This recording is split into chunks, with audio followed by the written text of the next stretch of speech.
chers élèves, bienvenue dans la classe virtuelle de français. Vous connaissez un tas de choses sur le système scolaire français, sur les matières qu'on enseigne, sur les caractéristiques des écoles françaises. Je vous propose de regarder attentivement les images de l'écran et de les associer aux matières scolaires étudiées en France. Commençons. La première matière, c'est les mathématiques. Choisissez l'image correspondante. La voilà. On continue avec la langue vivante 1. Où est-ce que c'est le symbole de la langue vivante 1? Le voilà.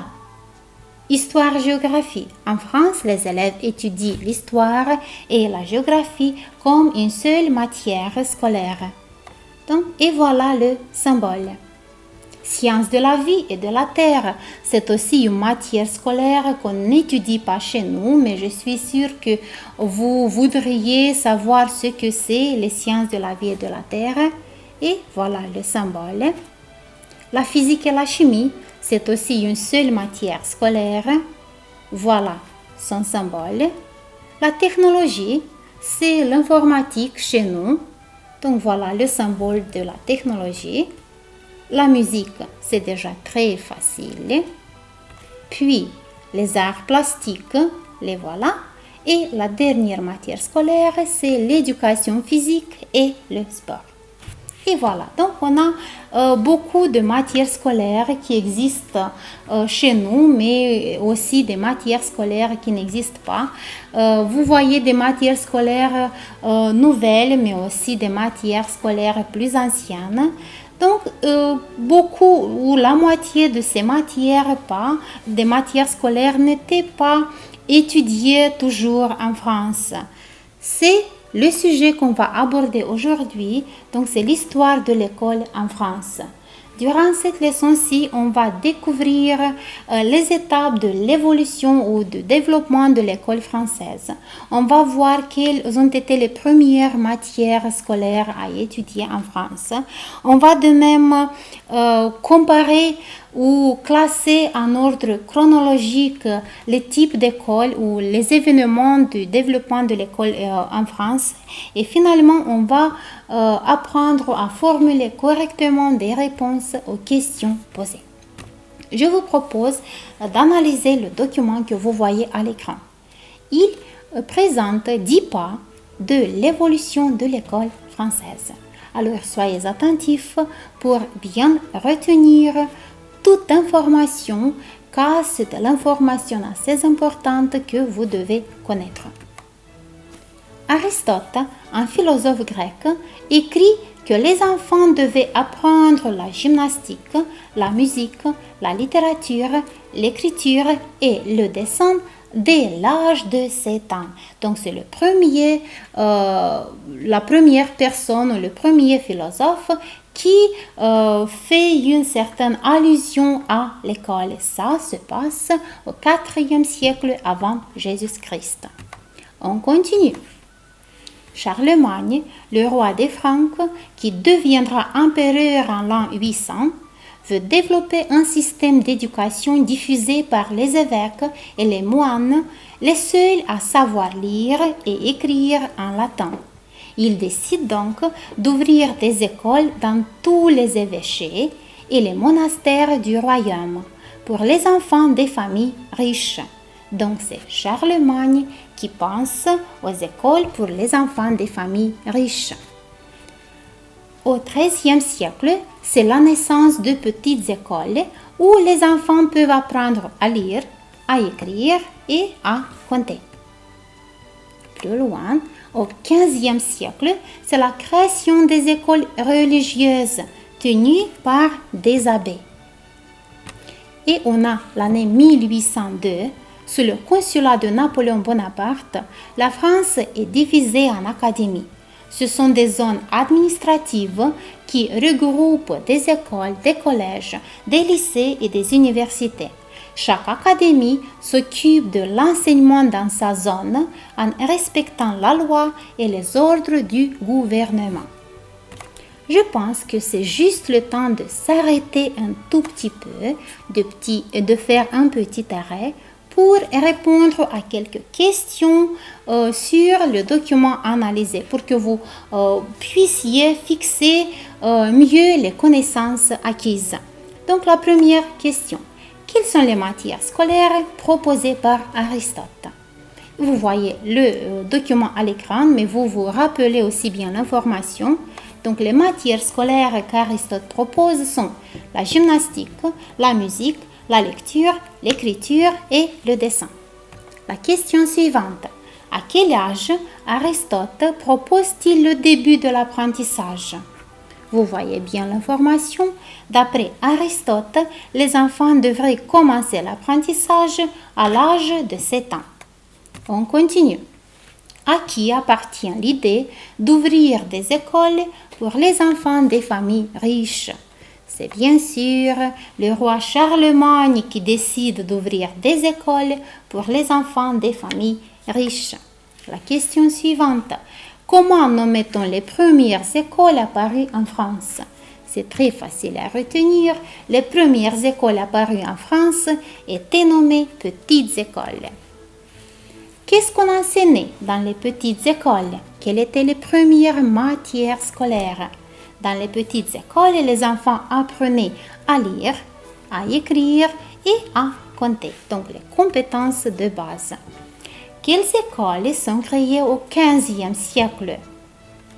Au XVe siècle, ont été créées les écoles religieuses. C'est quoi une académie sous le consulat de Napoléon Bonaparte? C'est quoi une académie à nos jours? Tout le monde connaît. Mais sous le consulat de Napoléon Bonaparte, le mot académie avait une toute autre signification. Donc, sous le consulat de Napoléon Bonaparte, une académie est une zone administrative qui regroupe des écoles, des collèges, des lycées et des universités. On continue l'analyse du document. C'est la deuxième partie. En 1816, une loi oblige toutes les communes françaises à ouvrir des écoles primaires. Donc ça se passe au début du 19e siècle, l'apparition des écoles primaires. Plus loin, en 1850, la loi Fallot affirme que les instituteurs sont soumis aux autorités religieuses. Donc il y avait justement des écoles religieuses. Entre 1881 et 1882, Jules Ferry, le président du Conseil de la Troisième République ou le Premier ministre, il fait voter une série de lois qui rend l'école gratuite, laïque et obligatoire de 7 jusqu'à 13 ans. Ensuite, en 1936, c'est Jean Zay, ministre de l'Éducation nationale de 1936 à 1939, qui fait voter une loi et cette loi rend l'instruction obligatoire jusqu'à 14 ans. Et finalement, en 1959, l'instruction devient obligatoire jusqu'à 16 ans. Donc, c'est l'information présentée dans ce document-ci et je vous propose de faire une autre petite récapitulation pour bien fixer cette information-ci. La première question. Les premières écoles primaires, quand apparaissent-elles? J'ai mentionné, donc les premières écoles primaires apparaissent au début du 19e siècle. La suivante. Qui rend l'école gratuite, laïque et obligatoire jusqu'à l'âge de 13 ans? Donc c'est important, donc une école laïque, ça signifie qu'elle n'est pas soumise aux autorités religieuses. Donc dans cette école, il y a des enfants qui adoptent différents types ou différentes formes de religion. Et il est important de savoir que c'est le Premier ministre de la Troisième République, Jules Ferry, qui rend l'école gratuite, laïque et obligatoire jusqu'à l'âge de 13 ans. Donc c'est une étape assez importante dans l'histoire de l'école française. Et en France, il y a plus de 60 écoles ou institutions d'enseignement qui portent le nom de Jules Ferry. Et la dernière question, quand l'école devient-elle obligatoire jusqu'à l'âge de 16 ans? Donc, l'école devient obligatoire jusqu'à l'âge de 16 ans en 1959. Maintenant, pour vérifier vos connaissances, cette fois-ci sans avoir le document, sans voir le texte qu'on a analysé, je vous propose le jeu vrai ou faux. Répondez s'il vous plaît aux affirmations suivantes par vrai ou faux. La première, Charlemagne a fait ouvrir des écoles pour tous les enfants. Mais bien sûr, c'est faux car Charlemagne a ouvert des écoles seulement pour les enfants des familles riches. Les premières écoles ont été les petites écoles, mais bien sûr, c'est vrai. La troisième, dans les petites écoles, les enfants pouvaient apprendre la lecture, l'écriture, la musique, le dessin et la gymnastique. C'est faux car dans les petites écoles, un enfant pouvait tout simplement apprendre à lire, à écrire et à compter. Ce sont les premières matières scolaires. L'affirmation suivante. Jusqu'à la fin du 19e siècle, les écoles étaient soumises aux autorités religieuses. C'est vrai, donc au commencement, toutes les écoles étaient soumises aux autorités religieuses. Sous Napoléon apparaissent les premières écoles supérieures appelées des académies. Mais bien sûr, c'est faux car sous Napoléon, une académie ce n'était pas une école supérieure, c'était une zone administrative. L'affirmation suivante. Jules Ferry rend l'école gratuite, laïque et obligatoire jusqu'à l'âge de 13 ans. C'est vrai car c'est Jules Ferry qui a rendu pour la première fois la laïcité des écoles et leur gratuité. Et l'affirmation finale, dès 1959, l'école devient obligatoire jusqu'à l'âge de 16 ans. C'est vrai. La tâche finale suivante, c'est de vous rappeler les étapes de l'école française et de les classer en ordre chronologique. Donc vous avez l'école obligatoire jusqu'à 16 ans, les écoles religieuses, laïques, primaires, petites et les académies. Rappelez-vous quelle a été la première étape et ainsi de suite. Alors, la première étape, ce sont les petites écoles. Après les petites écoles, on a les écoles religieuses. Ensuite, l'étape suivante, ce sont les académies. Mais les académies, ce ne sont pas des écoles, mais ce sont tout simplement des zones administratives. Plus loin, on a les écoles primaires au début du 19e siècle. Ensuite, c'est Jules Ferry qui rend les écoles laïques. Et finalement, on a l'école obligatoire jusqu'à 16 ans. Bravo, je suis sûre que vous avez très bien fixé ces connaissances-ci et que vous allez connaître les étapes du développement de l'école française. Maintenant, quelques curiosités intéressantes.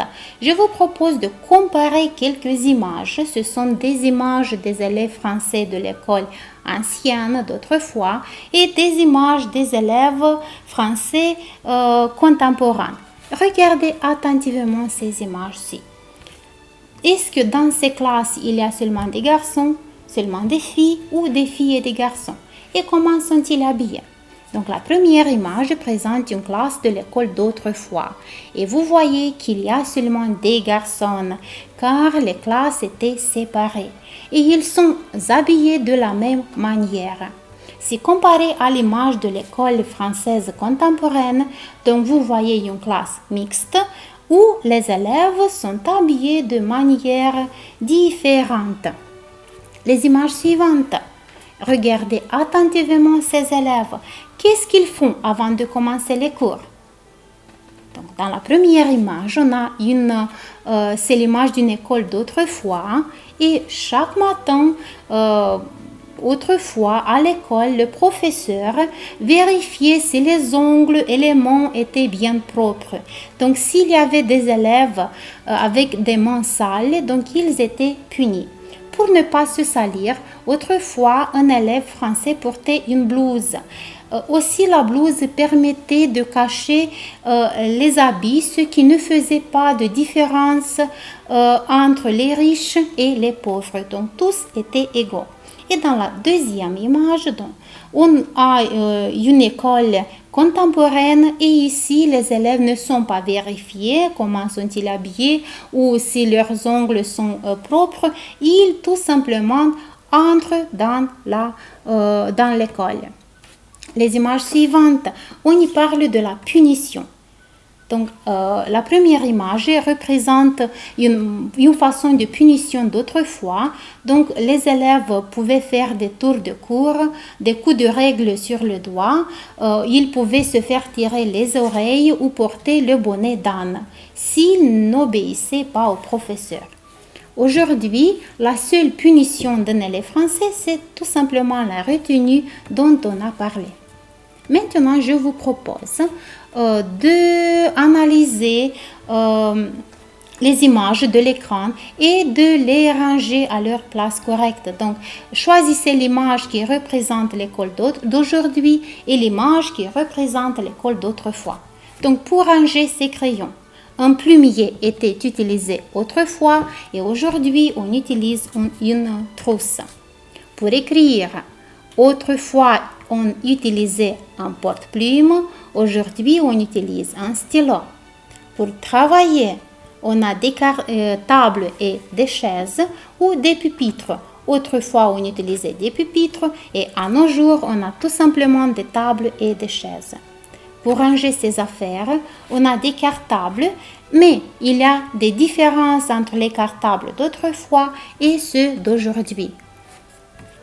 On a l'image des élèves, donc voilà l'image d'un élève d'autrefois et c'est l'image de l'élève d'aujourd'hui. Et finalement, la punition dont nous avons parlé, donc c'est la punition d'aujourd'hui, c'est un élève en retenue et la deuxième image, c'est la punition d'autrefois quand un élève porte le bonnet d'âne.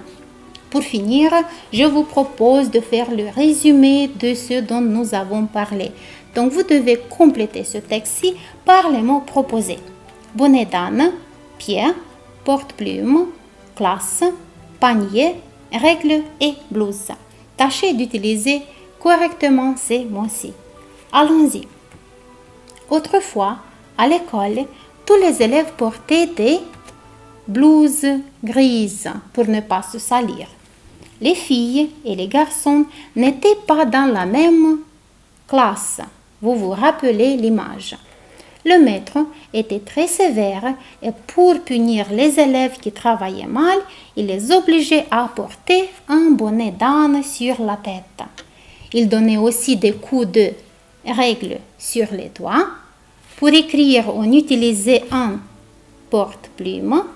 Les enfants allaient à l'école à pied et la cantine n'existait pas et les élèves portaient le repas dans un panier.